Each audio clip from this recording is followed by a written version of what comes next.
El día que mi esposo me pidió el divorcio por mensaje de texto, yo estaba en la cocina preparando su cena favorita. Leí el mensaje 2 veces. Apagué la estufa, guardé la comida en el refrigerador y le respondí únicamente con el nombre del abogado que iba a contactar al día siguiente. No lloré, no llamé, no supliqué. 8 meses después, ese mismo hombre estaba parado frente a mi puerta con los ojos rojos, pidiéndome que lo dejara entrar. Y lo que pasó cuando abrí esa puerta cambió todo lo que él creía haber ganado el día que envió ese mensaje. Mi nombre es Valentina Cruz. Antes de empezar, te recomiendo que te sirvas algo de tomar y te acomodes, porque esta historia tiene momentos que van a hacerte apretar el teléfono con fuerza. Tengo 33 años. Soy contadora pública independiente y durante 7 años fui la esposa de un hombre que creyó que podía reducir el fin de un matrimonio a 94 caracteres en una pantalla. Bienvenidos de nuevo a este espacio donde contamos historias de familia, de dignidad silenciosa y de las vueltas que da la vida. Antes de seguir, escribe en los comentarios la palabra dignidad si alguna vez tuviste que sonreír cuando por dentro todo se estaba rompiendo, y suscríbete si quieres acompañarme hasta el final. Déjame retroceder 9 años, porque para entender lo que pasó esa noche con el mensaje de texto, primero tienes que conocer al hombre que lo envió y la vida que construimos juntos antes de que todo se derrumbara. Conocí a Rodrigo Salinas cuando yo tenía 24 años, en una reunión de trabajo donde él era cliente de la firma contable, donde yo trabajaba entonces como asistente junior.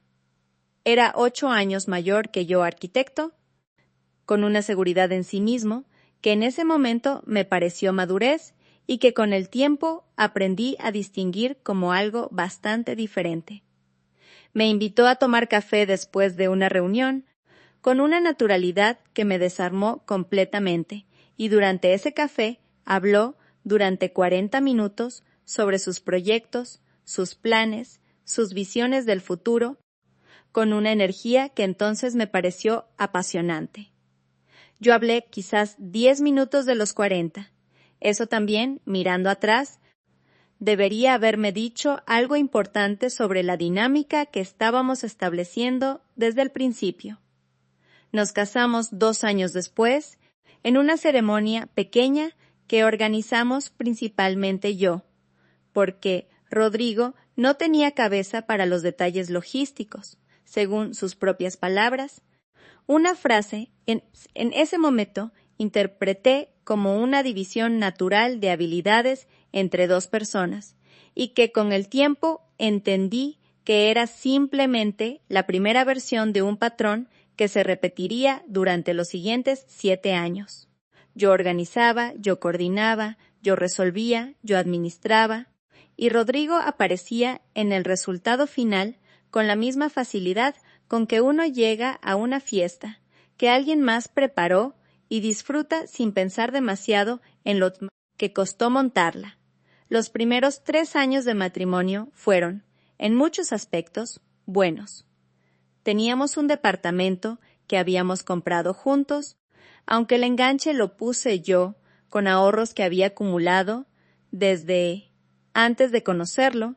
Viajábamos una vez al año a algún lugar que yo investigaba y planificaba con semanas de anticipación, y teníamos una vida social activa centrada principalmente en los amigos y colegas de Rodrigo, porque los míos, con el tiempo, habían ido quedando en un segundo plano que yo entonces justificaba con el argumento de que simplemente estaba muy ocupada.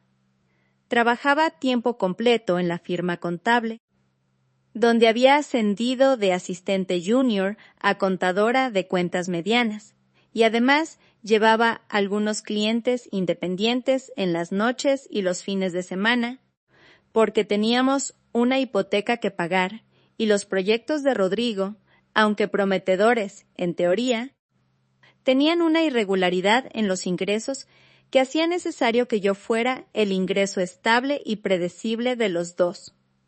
No me molestaba, en ese entonces, ser el ancla económica del matrimonio.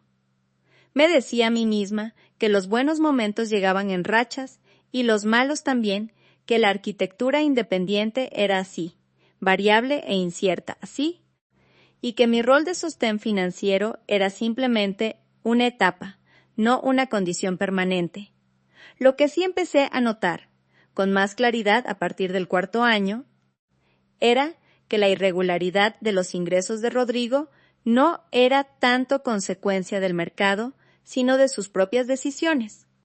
Rechazaba proyectos que le parecían poco interesantes, aunque fueran bien pagados, tardaba semanas en entregar propuestas a clientes que esperaban respuestas rápidas y gastaba en materiales y en herramientas de trabajo con una generosidad hacia sí mismo que no correspondía con los ingresos reales que su estudio generaba. Cuando yo señalaba estas cosas, con cuidado al principio y con más franqueza después, él respondía invariablemente con alguna variación de la misma idea, que yo no entendía cómo funcionaba el mundo creativo, que la contabilidad me había hecho demasiado cuadrada para ver las oportunidades, y que si él tuviera más apoyo en lugar de más crítica, las cosas irían mejor. Aprendí, durante esos años, a guardarme las observaciones que él no quería escuchar. Aprendí a hablar de las finanzas del hogar de una manera que no sonara a cuestionamiento de su trabajo. Aprendí a reorganizar nuestro presupuesto en silencio cuando sus ingresos bajaban, sin hacer demasiado visible el ajuste para no generar conflictos.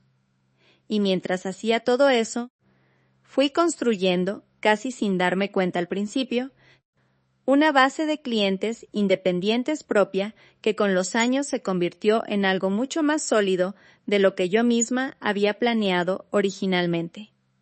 A los 29 años, después de 5 años en la firma contable, renuncié para dedicarme completamente a mi estudio independiente, que para entonces ya tenía suficientes clientes estables para justificar el salto. Rodrigo apoyó esa decisión con un entusiasmo que me sorprendió gratamente, hasta que entendí, con el paso de los meses, que su entusiasmo tenía menos que ver con mi crecimiento profesional y más con el hecho de que, trabajando desde casa, yo podía hacerme cargo también de todo lo doméstico sin que eso requiriera ninguna conversación ni negociación. La limpieza, las compras, la comida, las citas médicas, los trámites bancarios, el mantenimiento del departamento, todo eso siguió siendo completamente mío. Más el trabajo de mi estudio contable que crecía mes a mes, mientras Rodrigo seguía llegando a casa a la hora que le parecía, cenando lo que yo hubiera preparado y hablando de sus proyectos con la misma energía de siempre, sin preguntar demasiado por los míos. Quédate conmigo, porque lo que pasó en el 7º año de matrimonio, los meses antes del mensaje de texto, es la parte que necesitas conocer para entender completamente por qué mi respuesta a ese mensaje fue la que fue. El 7º año empezó con una conversación que yo había estado evitando durante meses porque sabía que iba a ser difícil.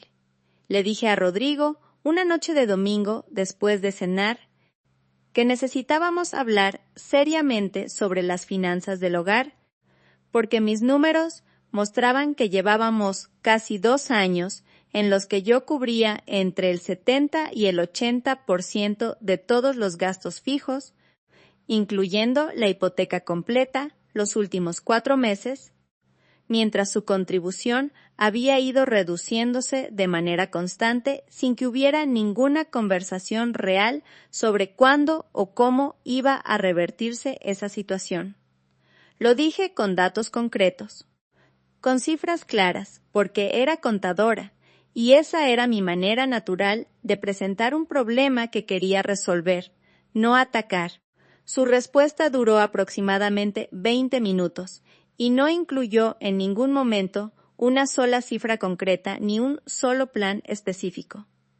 Habló de que estaba en un momento de transición creativa, de que tenía 3 proyectos casi cerrados que iban a cambiar todo, de que yo siempre había sido muy ansiosa con el dinero y de que esa ansiedad era un rasgo heredado de una crianza de escasez que él no podía resolver por mí. Esa última parte me dejó sin palabras durante un momento, no de dolor, sino de una claridad repentina y fría que fue, mirando atrás, el primer momento real en que vi el matrimonio tal como era y no como yo había decidido verlo durante años. No respondí a eso. Recogí los platos, los lavé y me fui a dormir. Y en los meses siguientes, mientras los 3 proyectos casi cerrados de Rodrigo seguían sin cerrarse del todo, y yo seguía cubriendo la hipoteca y los gastos fijos con la misma disciplina de siempre, empecé a hacer algo que no había hecho en 7 años de matrimonio. Empecé a construir, en silencio y con mucho cuidado, un plan para mí sola, por si acaso. El plan que empecé a construir en silencio no era un plan de divorcio. Quiero ser clara en eso desde el principio, porque sería deshonesto presentarlo como una estrategia fría, calculada desde el principio. Era más bien un plan de protección, el tipo de plan que una mujer construye cuando empieza a entender, sin querer admitirlo todavía del todo, que la estructura sobre la que ha apoyado su vida tiene grietas más profundas de lo que había querido ver. Empecé por separar una cuenta bancaria personal que había tenido desde antes del matrimonio, pero que había prácticamente abandonado, y empecé a depositar ahí, cada mes, un porcentaje pequeño pero constante de los ingresos de mi estudio contable, una cantidad que no alteraba ninguno de los gastos del hogar, pero que, acumulada con disciplina durante meses, empezaba a representar algo real. No se lo dije a Rodrigo, no porque quisiera ocultarle algo con mala intención, sino porque había aprendido, en 7 años de matrimonio con ese hombre, que cualquier conversación sobre dinero que yo iniciara terminaba siendo una conversación sobre mis limitaciones emocionales y no sobre los números reales.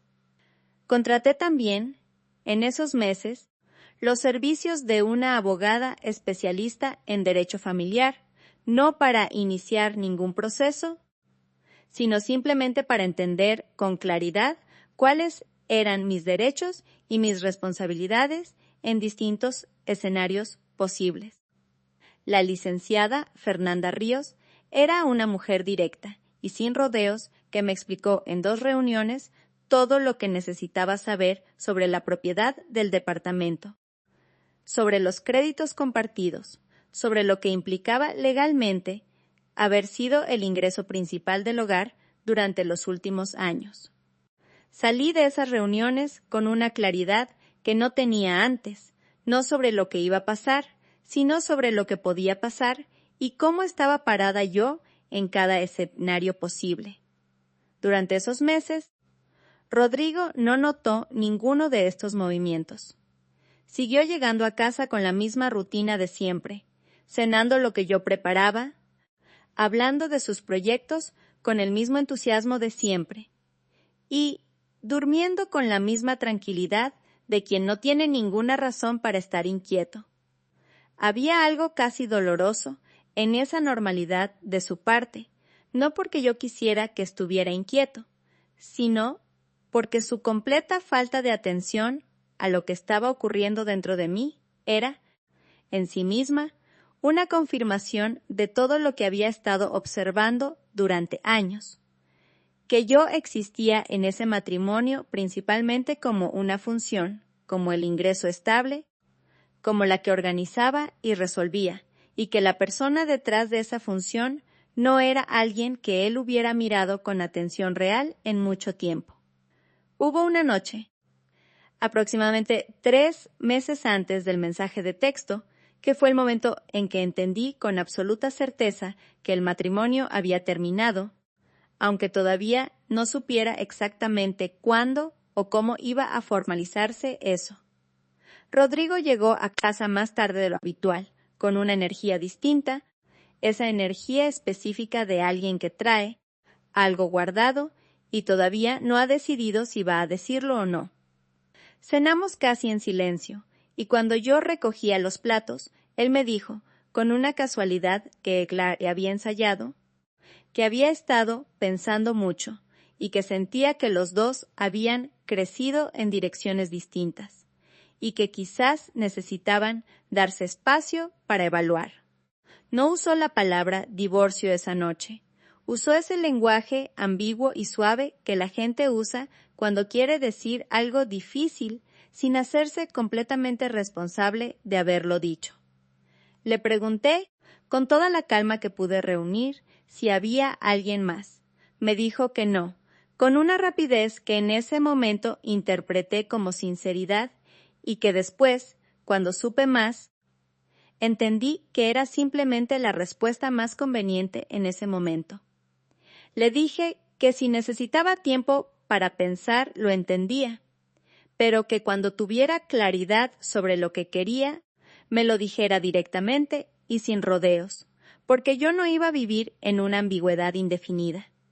Él asintió, me dijo que lo entendía, y esa noche durmió en el cuarto de huéspedes sin que ninguno de los dos lo discutiera. Las semanas siguientes fueron extrañas, con una cortesía forzada entre los dos que era más incómoda que cualquier pelea abierta, y con silencios que llenaban el departamento de una manera que se sentía física, casi como un peso en el aire. Y entonces llegó el mensaje de texto. Era un jueves por la tarde.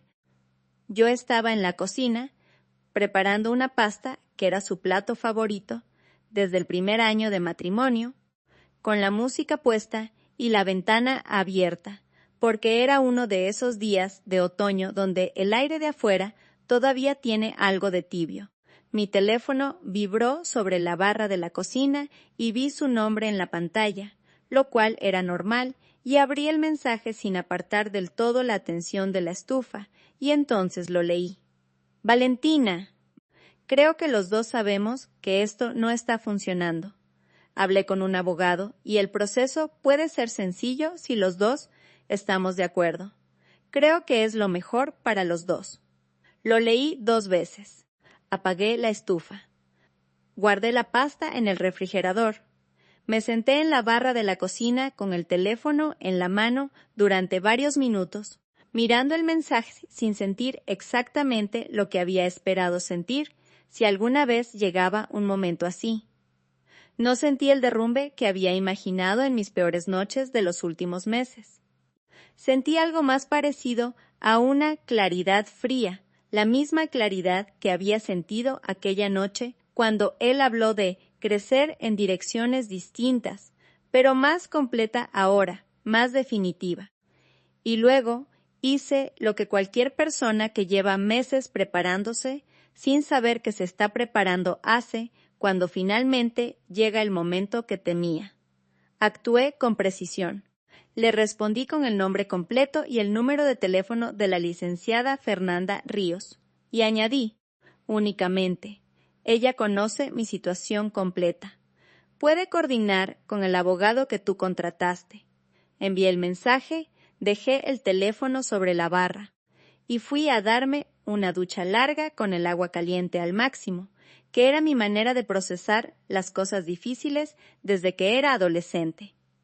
¿Lloré ahí dentro? Sí, lo admito sin vergüenza, porque 7 años de vida compartida no se terminan sin que el cuerpo sienta algo, aunque la mente ya haya llegado a sus conclusiones.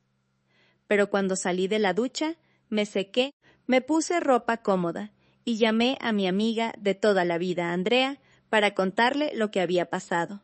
Andrea, que había conocido a Rodrigo desde el principio y que durante años había guardado sus opiniones sobre él con una lealtad hacia mí que yo siempre había apreciado, escuchó todo en silencio y luego dijo simplemente, «¿Cuándo quieres que vaya?»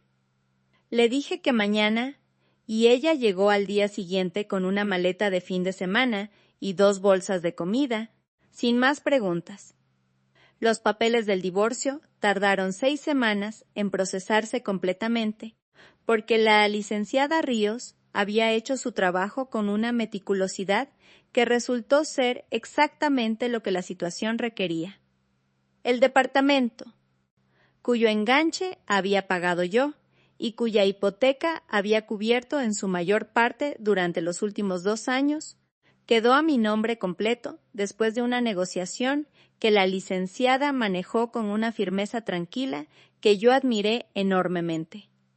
Rodrigo, asesorado por su propio abogado, intentó en algún momento de ese proceso argumentar una distribución distinta de la propiedad, pero los estados de cuenta que yo había guardado con cuidado durante años, mostrando con precisión quién había pagado qué y cuándo, hicieron esa conversación muy breve. Firmé los papeles finales un martes por la mañana, en la oficina de la licenciada Ríos, con una calma que ella misma comentó, diciéndome que en sus años de práctica pocas personas llegaban a ese momento con esa serenidad. Le dije que había tenido una buena maestra, refiriéndome a mi abuela, que había muerto 3 años antes, y cuya manera de enfrentar las cosas difíciles sin dramatismo innecesario yo llevaba conmigo como una herramienta invisible. Rodrigo se mudó a un departamento alquilado en otro barrio de la ciudad, llevándose sus cosas en 2 viajes que coordinó un sábado cuando yo no estaba en casa, porque así lo habíamos acordado, para evitar la incomodidad innecesaria de estar los 2 presentes durante ese proceso. Cuando regresé esa tarde y vi el espacio que habían dejado sus cosas, una sensación extraña, mezcla de alivio y de vacío, no exactamente tristeza, sino más bien el silencio que queda cuando un ruido constante al que te habías acostumbrado de repente desaparece. Me senté en el sillón de la sala y me quedé ahí durante un rato largo, procesando que a partir de ese momento el departamento era completamente mío y que el siguiente capítulo de mi vida empezaba exactamente ahí, en ese silencio nuevo. Lo que no sabía todavía era que Rodrigo, en los meses siguientes a esa mudanza, estaba tomando decisiones que iban a traerlo de regreso a mi puerta de una manera que ninguno de los 2 había anticipado. Quédate conmigo, porque lo que pasó en los 8 meses siguientes al divorcio es la parte de esta historia que te prometí desde el principio, y vale la pena cada minuto de espera. Empecé a reconstruir mi vida con la misma disciplina silenciosa que había aplicado a todo lo demás. Reorganicé el departamento a mi gusto, por primera vez en 7 años, sin tener que considerar las preferencias de nadie más. Cambié los muebles del lugar, pinté la pared de la sala, de un color que Rodrigo siempre había vetado por considerarlo demasiado atrevido, y convertí el cuarto de huéspedes en una oficina formal para mi estudio contable, con estantes ordenados, una planta grande junto a la ventana y una mesa de trabajo amplia que había estado esperando tener desde hacía años. Esos cambios físicos en el espacio fueron, de una manera que no esperaba, profundamente liberadores, como si reorganizar las paredes y los muebles fuera también una manera de reorganizar algo interno que había estado fuera de su lugar durante mucho tiempo. Mi estudio contable, sin la carga emocional y logística de un matrimonio que requería más de lo que daba, creció con una velocidad que me sorprendió incluso a mí. Con el tiempo que antes dedicaba a administrar los conflictos silenciosos del hogar, a suavizar conversaciones, a reorganizar presupuestos en secreto, pude dedicarme a buscar clientes nuevos con una energía y una presencia que antes me habían faltado. En los 4 meses siguientes al divorcio, dupliqué mi cartera de clientes, Contraté a una asistente de medio tiempo llamada Patricia que me ayudaba con la parte administrativa y empecé a explorar la posibilidad de asociarme con otra contadora independiente para poder tomar proyectos corporativos más grandes que solos ninguno de los dos podría manejar. Y entonces, 8 meses después de aquel mensaje de texto, un domingo por la noche, sonó el timbre de mi departamento.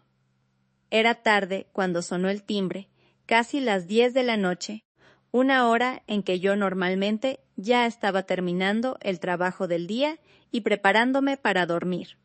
No esperaba a nadie. Andrea había avisado esa mañana que no iba a poder venir ese fin de semana, y mis otros amigos generalmente mandaban mensaje antes de aparecer. Me acerqué al intercomunicador con una curiosidad más que con alarma, y cuando pregunté quién era, el silencio que siguió duró exactamente los 3 segundos suficientes para que yo supiera, antes de que dijera una sola palabra, quién estaba del otro lado. «Soy yo», dijo Rodrigo. «Necesito hablar contigo». Me quedé parada frente al intercomunicador durante un momento que probablemente duró menos de 10 segundos, pero que se sintió mucho más largo, con el dedo sobre el botón de apertura y una calma extraña que me sorprendió a mí misma. No sentí el impulso de negarlo de entrada, ni tampoco el impulso de abrirle de inmediato. Sentí simplemente la necesidad de estar completamente presente en ese momento antes de tomar cualquier decisión, de no actuar ni desde el rencor ni desde la nostalgia, sino desde la claridad que había tardado 8 meses en construir con tanto cuidado. «Es tarde, Rodrigo», dije, con una voz que salió serena y sin filo. «¿Estás bien?» «No», respondió, y en esa sola palabra había algo que yo no le había escuchado en 7 años de matrimonio. Una vulnerabilidad sin disfraz, sin el lenguaje cuidadoso que usaba cuando quería decir algo difícil de una manera que lo protegiera de la incomodidad de decirlo. «No estoy bien». «Por favor». «Valentina». Abrí el portón, no porque hubiera olvidado nada de lo que había pasado, sino porque había aprendido, de todas las mujeres que me habían precedido en mi propia historia familiar, que la fortaleza real no se mide por la capacidad de cerrar puertas, sino por la capacidad de abrirlas desde una posición de claridad y no de miedo. Escuchar a alguien no es perdonarlo automáticamente. Abrirle la puerta no es borrarlo todo. Yo lo sabía, y eso hacía la diferencia. Rodrigo subió las escaleras y apareció en la puerta de mi departamento con un aspecto que me detuvo un momento. Estaba más delgado de lo que lo recordaba, con ojeras marcadas y una ropa que, aunque limpia, tenía ese descuido particular de alguien que se viste sin pensar demasiado en lo que se pone. Llevaba una chamarra que yo recordaba de los primeros años de matrimonio, una chamarra vieja que él siempre había guardado porque tenía historia, y ese detalle pequeño me golpeó de una manera que no esperaba. No con ternura exactamente, sino con la conciencia de que el tiempo había pasado de verdad, y de que la persona que tenía frente a mí era tanto el hombre que había conocido como alguien completamente distinto de él. Lo dejé entrar. Le ofrecí agua, que aceptó. Nos sentamos en la sala, él en el sillón donde solía sentarse cuando vivía ahí, y yo en el sillón frente a él, con la mesa de centro entre los dos como un espacio neutro y necesario. Miró alrededor del departamento con una expresión que no supe descifrar del todo al principio, hasta que entendí que estaba procesando todos los cambios que yo había hecho en los meses desde que se fue. La pared de la sala del color que él siempre había vetado, los muebles reorganizados, la planta grande junto a la ventana, el orden diferente de todo, una vida completamente distinta, habitando el mismo espacio que los dos habían compartido. «Se ve bien», dijo finalmente, con una voz baja. «El color de la pared». Asentí, sin decir nada, esperando que llegara a lo que había venido a decir a su propio ritmo. Rodrigo sostuvo el vaso de agua con las 2 manos y miró el piso durante un momento antes de levantar la vista hacia mí. «Me equivoqué», dijo. «En muchas cosas, durante mucho tiempo, pero también en la manera en que terminé todo». El mensaje se detuvo, buscando la palabra. «Fue cobarde, lo sé, lo supe cuando lo envié y lo mandé de todas formas porque no tuve el valor de decírtelo en persona».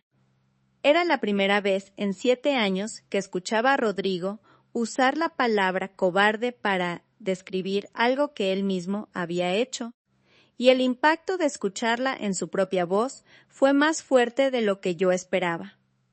Le pregunté, con la misma calma de antes, por qué había venido esa noche específicamente, 8 meses después, en lugar de en cualquier otro momento.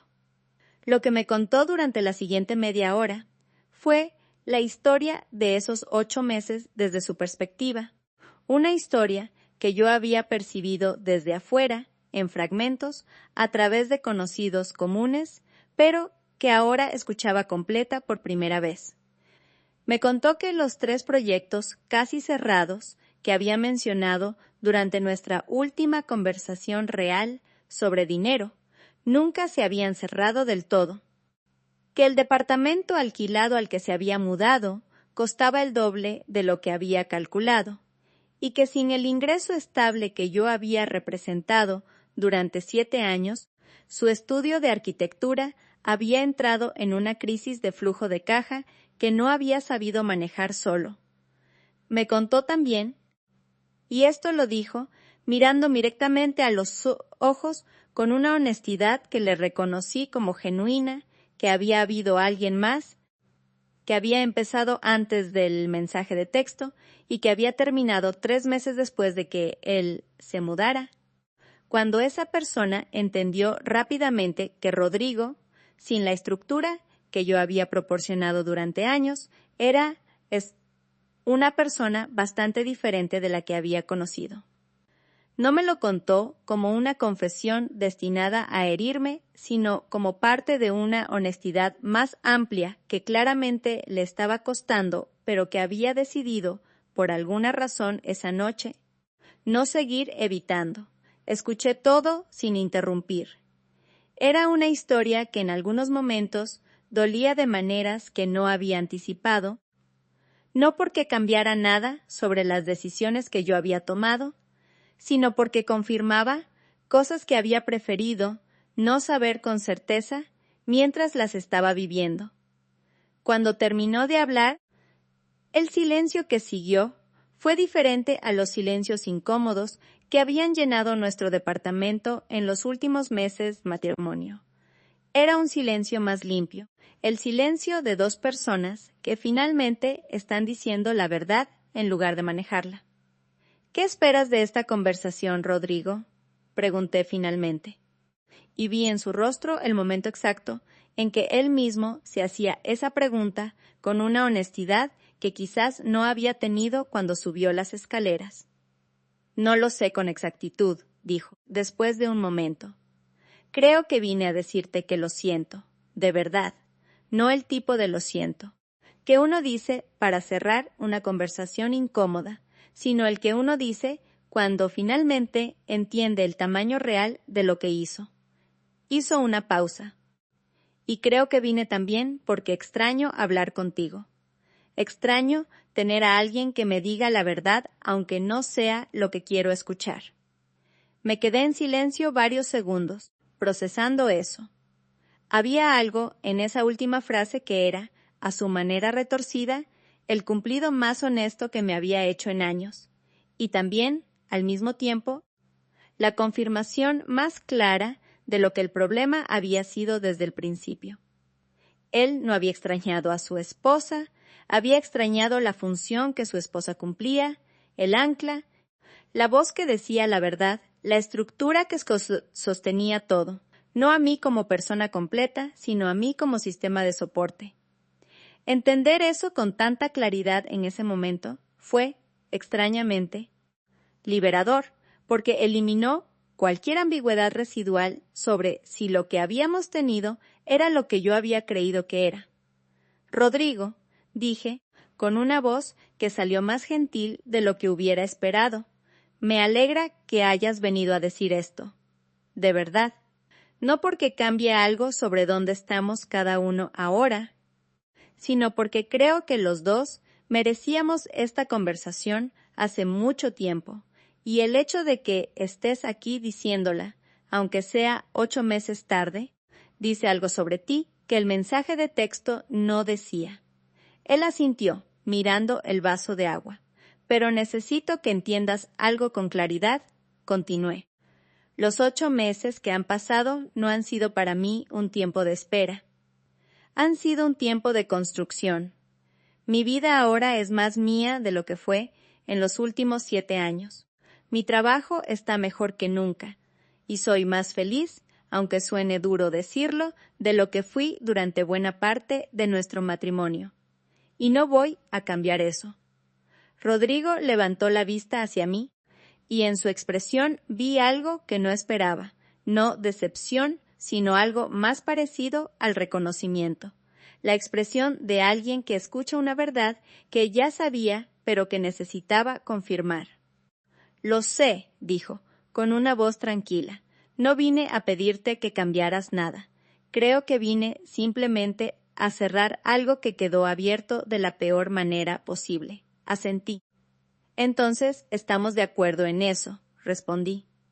Se quedó aproximadamente otra media hora, durante la cual hablamos de cosas más pequeñas, de proyectos de trabajo, de personas en común, con la naturalidad extraña, pero no incómoda, de 2 personas que se conocen profundamente y están aprendiendo a conocerse de una manera completamente diferente.